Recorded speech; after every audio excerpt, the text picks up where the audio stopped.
3월 4일 수요일 오늘의 예배를 시작하겠습니다. 사도신경 말씀으로 우리의 신앙을 고백하겠습니다. 전능하사 천지를 만드신 하나님 아버지를 내가 믿사오며 그 외아들 우리 주 예수 그리스도를 믿사오니 이는 성령으로 잉태하사 동정녀 마리아에게 나시고 본디오 빌라도에게 고난을 받으사 십자가에 못 박혀 죽으시고 장사한 지 사흘 만에 죽은 자 가운데서 다시 살아나시며 하늘에 오르사 전능하신 하나님 우편에 앉아 계시다가 저리로서 산자와 죽은 자를 심판하러 오시리라. 성령을 믿사오며 거룩한 공예와 성도가 서로 교통하는 것과 죄를 사하여 주시는 것과 몸이 다시 사는 것과 영원히 사는 것을 믿사옵나이다. 아멘. 찬송가 288장입니다.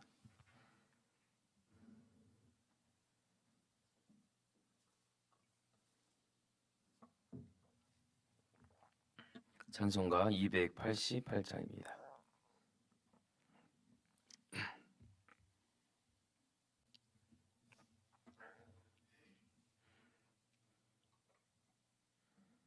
예수를 나의 구주 삼고 성령과 피로써 거듭나니 이 세상에서 내 영혼이 하늘의 영광 누리도다. 이것이 나의 간증이요 이것이 나의 찬송일세. 나 사는 동안 끊임없이 구주를 찬송하리로다. 온전히 주께 맡긴 내 영 사랑의 음성을 듣는 중에 천사들 왕래하는 것과 하늘의 영광 보리로다. 이것이 나의 간증이요 이것이 나의 찬송일세. 나 사는 동안 끊임없이 구주를 찬송하리로다. 주 안에 기쁨 누림으로 마음의 풍랑이 잔잔하니 세상과 나는 간 곳 없고 구속한 주만 보이도다.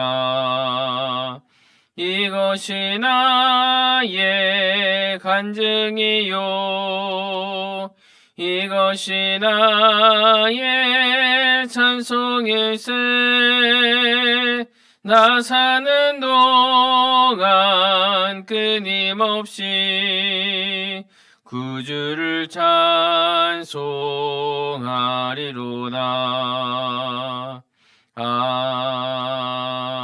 아멘. 찬송가 213장입니다.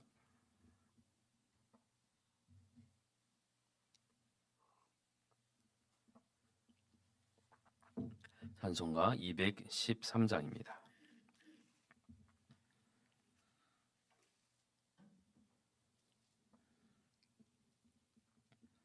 나의 생명 드리니 주여 받아주셔서 세상 살아갈 동안 찬송하게 하소서. 손과 발을 드리니 주여 받아주셔서 주의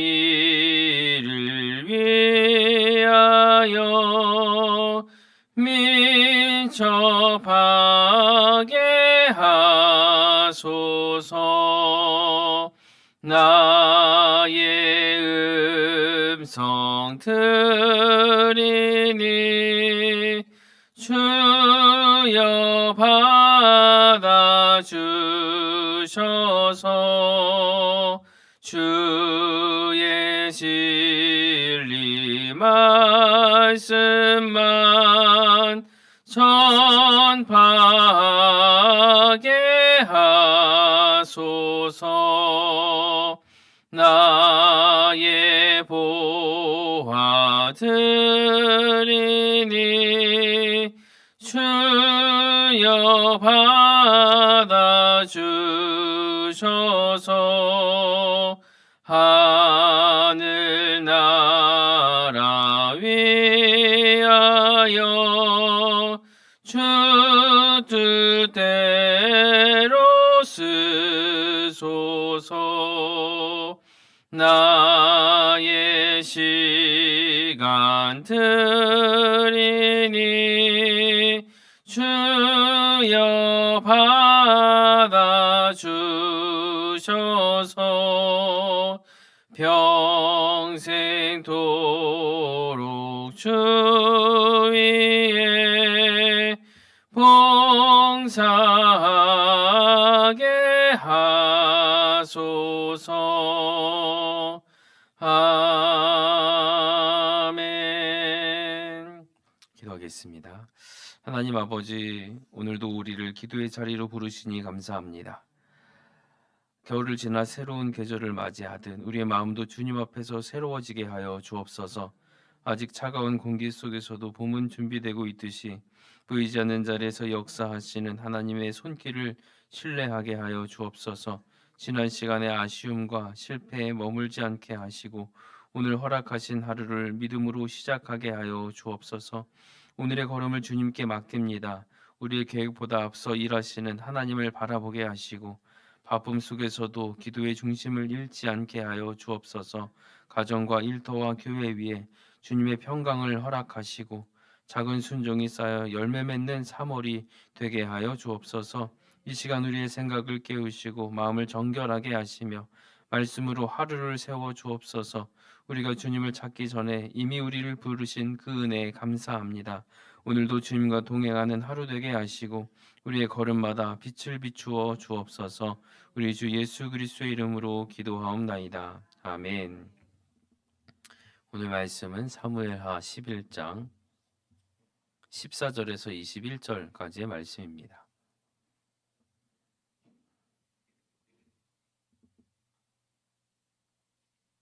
사무엘하 11장 14절에서 21절까지의 말씀입니다.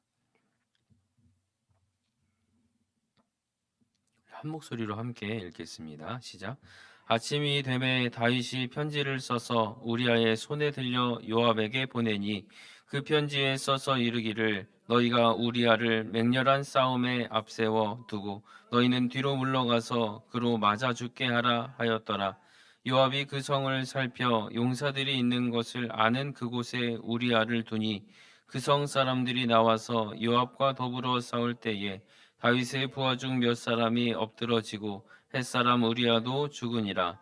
요압이 사람을 보내 그 전정의 모든 일을 다윗에게 보고할세 그 전령에게 명령하여 이르되 전쟁의 모든 일을 내가 왕께 보고하기를 마친 후에 혹시 왕이 노하여 내게 말씀하기를 너희가 어찌하여 성에 그처럼 가까이 가서 싸웠느냐? 그들이 성 위에서 쏠 줄을 알지 못하였느냐? 여룻베셋의 아들 아비멜렉을 쳐 죽인 자가 누구냐? 여인 하나가 성에서 맷돌 윗짝을 그 위에 던지매 그가 데베스에서 죽지 아니하였느냐? 어찌하여 성에 가까이 갔더냐 하시거든 내가 말하기를 왕의 종 햇사람 우리아도 죽었나이다 하라. 아멘. 오늘 우리는 성경에서 굉장히 불편한 장면 앞에 서 있습니다. 한 사람의 실패가 아니라 인간의 본성을 마주하게 되는 장면입니다. 우리가 존경해 마지 않던 인물이죠. 하나님의 마음에 합한 자라고 불리던 사람입니다. 골리앗을 대하면서도 담대히 나아갔던 믿음의 용사였고 불과 얼마 전에 언약궤 앞에서 춤추던 예배자였습니다. 그런 다윗이 지금 한 통의 편지를 들고 서 있습니다. 이 편지는 사람을 살리는 것이 아니라 죽음을 명령하는 문서였습니다. 어떻게 그가 그럴 수 있을까 싶으면서도 나는 과연 다른가를 생각하게 됩니다. 전적 타락이라는 신학적 표현은 우리가 항상 가장 악한 선택을 한다는 뜻은 아니지만 우리의 이성과 감정과 의지와 권력과 이 종교성까지도 죄의 영향력 아래 있다라는 것을 말해줍니다. 우리는 선을 사랑한다고 말하고 선을 추구한다고 하고 하나님의 선을 사모한다고 말하지만 우리에게 유리한 선택 앞에서는 선을 선택하지 않을 때가 많습니다. 우리는 거대한 악에는 분노하지만 나를 지키는 작은 거짓에는 관대하기도 합니다. 문제는 우리가 악해 보이느냐가 아니라 은혜 없이도 괜찮다고 생각하는 순간입니다. 다윗은 불신자가 아니었습니다. 다윗은 예배자였고 기도하는 사람이었고 시편으로 하나님을 노래하던 사람입니다.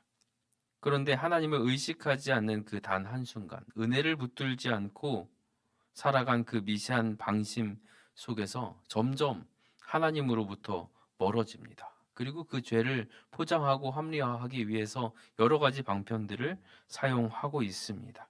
그래서 오늘 이 장면은 단지 다윗의 몰락, 추락, 은혜 떨어짐 이런 것들을 기록한 이야기가 아닙니다. 왜 우리는 더 나은 왕을 필요로 할까?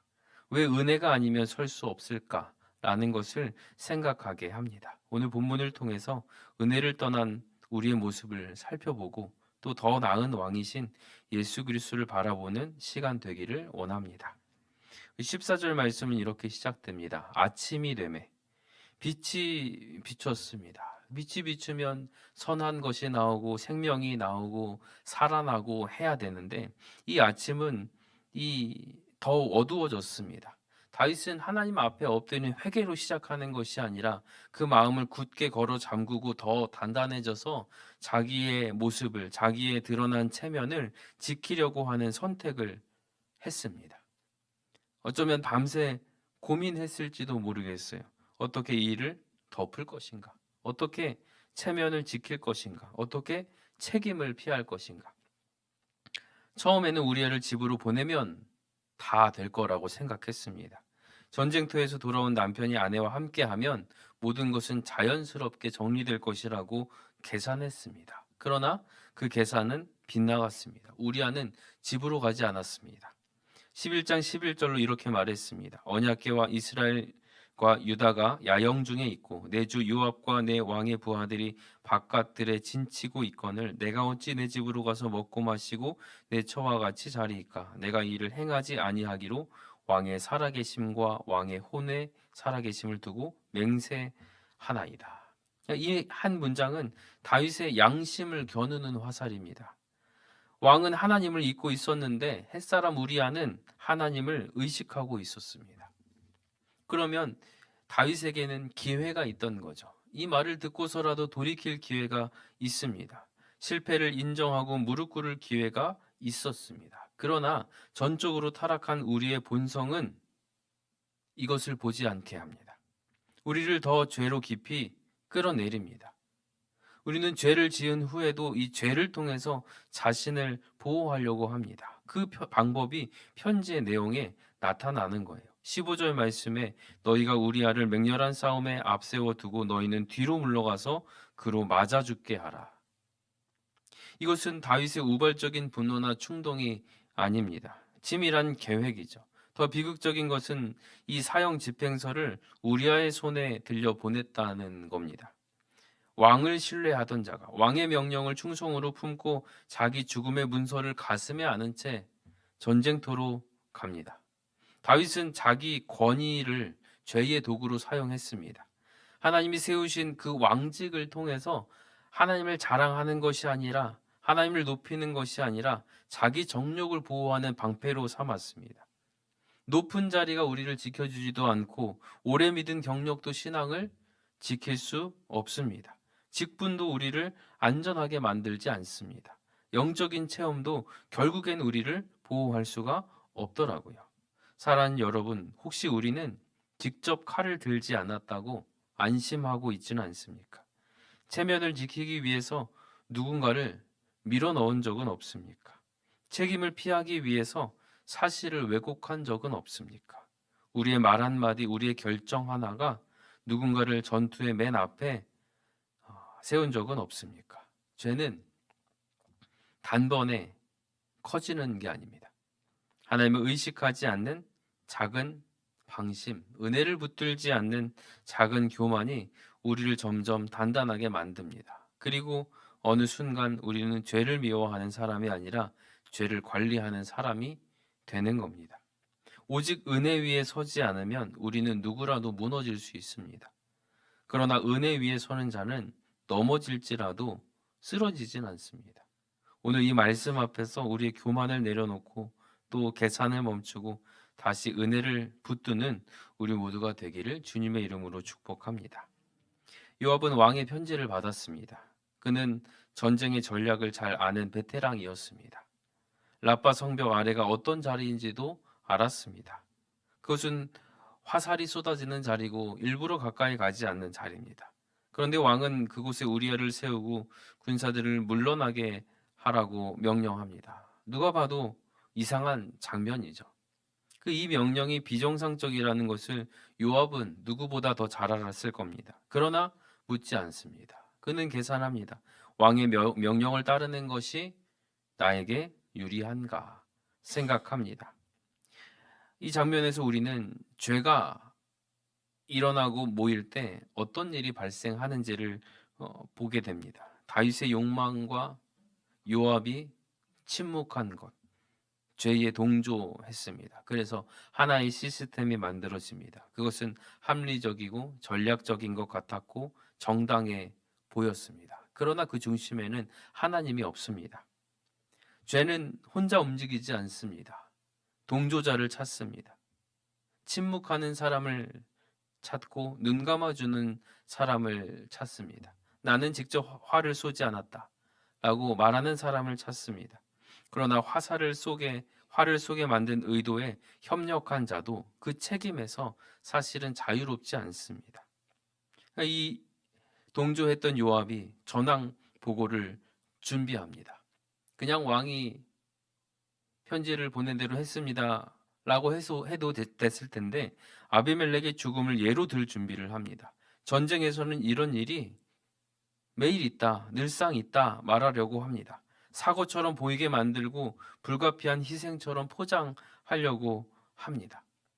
인간은 언제나 죄를 환경과 상황의 문제로 돌리려고 합니다. 그러나 중요한 것은 하나님은 상황이 아니라 중심을 보신다라는 겁니다. 화살을 보지 않고 그 화살을 향하게 한 그 마음을 보신다는 겁니다. 사랑하는 성도 여러분, 오늘 우리의 자리에서 요압과 같은 상황에서 어떤 선택을 하시겠습니까? 무엇보다 하나님의 주권을 다시 인정하시기를 바랍니다. 계산이 아니라 순종을 선택하시길 바랍니다. 그리고 기억하십시오. 우리의 결단이 우리를 구원하는 것이 아닙니다. 우리의 의지가 우리를 새롭게 하는 것도 아닙니다. 우리를 돌이키시는 분은 하나님밖에 없습니다. 굳어진 양심을 다시 깨우는 분도 하나님이시고 침묵 속에 숨은 죄를 드러내시고 빛으로 이끄시는 분도 하나님이십니다. 오늘 그 은혜가 우리의 계산을 멈추게 하고 또 그 사랑이 우리의 두려움을 이기게 하고 하나님의 통치가 우리의 가정과 일터와 교회 위에 새롭게 임하게 되기를 주님의 이름으로 축복합니다. 마지막으로 이 본문에서 가장 이해할 수 없는 장면은 인물의 대비입니다. 다윗은 언약의 중심에 선 왕입니다. 사무엘에게 기름 부음 받은 자입니다. 하나님의 마음에 합한 자입니다. 이스라엘의 대표입니다. 언약의 머리입니다. 그러나 지금 그는 언약과는 전혀 다른 방향, 언약을 오히려 짓밟고 있습니다. 반면 우리아는 햇사람입니다. 혈통은 이방인입니다. 본래 언약 밖에 있던 사람입니다. 그러나 그는 언약궤를 기억합니다. 그는 전쟁터에서 하나님을 의식합니다. 그는 왕보다 더 언약을 소중히 합니다. 그는 전쟁 한복판에서 하나님 앞에 살아갑니다. 다윗은 옥상에서 하나님을 잊었고 우리아는 성벽 아래에서 하나님을 기억했습니다. 다윗은 11장 25절로 말합니다. 칼은 이 사람이나 저 사람이나 삼키느니라. 마치 하나님의 섭리를 인정하는 듯한 말이지만 그 속에는 자기 합리화가 숨어 있습니다. 그는 알고 있었습니다. 그 칼 뒤에 자신의 의도가 있었다는 것을 누구보다 잘 알고 있었습니다. 하나님의 이름을 입에 올리지만 실제로는 자신의 죄를 덮기 위해서 사용함을 알고 있었습니다. 우리는 얼마나 쉽게 하나님의 이름으로 자기 책임을 덮을까요? 하나님이 하셨겠지. 다 뜻이 있겠지. 그러나 정말 그렇습니까? 혹시 우리의 선택과 계산이 그 뒤에 숨어 있지는 않습니까? 사람의 보냄은 성공한 것처럼 보였습니다. 다윗의 계획대로 우리아는 죽었습니다. 요압도 잘 덮어줬습니다. 사건은 정리된 것처럼 보였고 다윗의 체면도 유지됐습니다. 다윗의 왕의 권위도 흔들리지 않았습니다. 그런데 성경은 단 한 문장으로 이 모든 것을 뒤집습니다. 11장 27절 여호와께서 보시기에 악하였더라. 이 문장은 본문의 최종 판결입니다. 세상은 결과를 보지만 하나님은 중심을 보십니다. 세상은 정리된 사건을 보지만 하나님은 정직하지 않은 마음을 보십니다. 사람의 눈은 속일 수 있어도 하나님의 눈은 속일 수가 없습니다. 우리는 다윗에 가깝습니까? 아니면 우리아에 가깝습니까? 오늘 이 말씀 앞에서 우리의 위치를 점검하길 원합니다. 언약을 가슴에 품고 전장 한복판에서 하나님을 기억했던 충성된 종이 되기를 바랍니다. 주께서 우리의 중심을 보십니다. 그분 앞에 정직한 자로 서게 되기를 주님의 이름으로 축복합니다. 말씀을 맺습니다. 오늘 우리는 한 사람의 추락을 보았는데 더 정확히 말하면 인간의 본성을 봤습니다. 믿음의 사람도 무너질 수 있고 기름 부음 받은 자리가 안전지대도 아니고 오래된 신앙의 경력도 우리의 이 믿음의 삶을 보장하지 못한다는 사실을 봤습니다. 하나님을 잠시 의식하지 않는 순간, 은혜를 잠시 당연하게 여기는 순간, 내 판단을 하나님의 뜻보다 앞세우는 그 작은 교만으로부터 죄가 시작되고 눈처럼 불어납니다. 그리고 우리는 놀랄 만큼 빠르게 우리 자신을 변호합니다. 괜찮다고 합니다. 어쩔 수 없는 선택이었다고 합니다. 그 상황에는 그럴 수밖에 없었다고 말합니다. 그러나 하나님이 보시는 것은 그런 우리의 자기 변명이 아니라 우리의 중심입니다. 그러면 도대체 누가 하나님 앞에 설 수 있을까요? 우리는 설 수가 없습니다. 우리는 스스로를 지킬 수도 없습니다. 우리의 결단과 경건과 눈물로도 그 안전함을 보장할 수 없습니다. 그래서 하나님이 우리가 그 설 수 없는 자리에 우리 대신 서실 왕을 보내셨습니다. 사람을 죽음의 자리로 밀어넣은 왕이 아니라 자신이 죽음의 자리로 내려가신 왕을 보내셨습니다. 우리는 십자가에 달리신 그리스도를 신뢰합니다. 우리는 우리의 의로 서는 대신 그리스도의 의로 섭니다. 우리는 우리의 성실함이 아니라 그분의 신실하심 위에 우리의 인생을 잠깐 얹어 놓습니다. 사랑하는 성도님들, 내가 할 수 있는 그 자기 확신을 내려놓고 오직 은혜만 붙드시기를 바랍니다.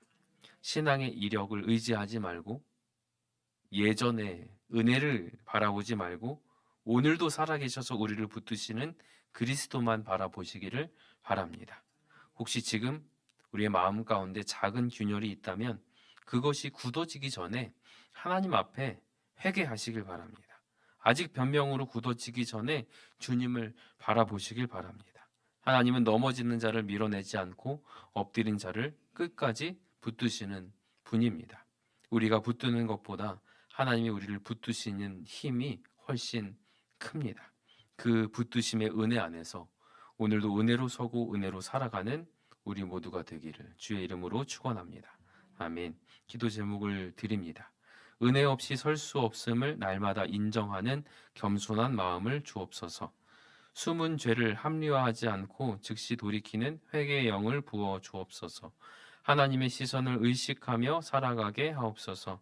직분과 경력이 아닌 그리스도의 의와 은혜만을 의지하게 하옵소서.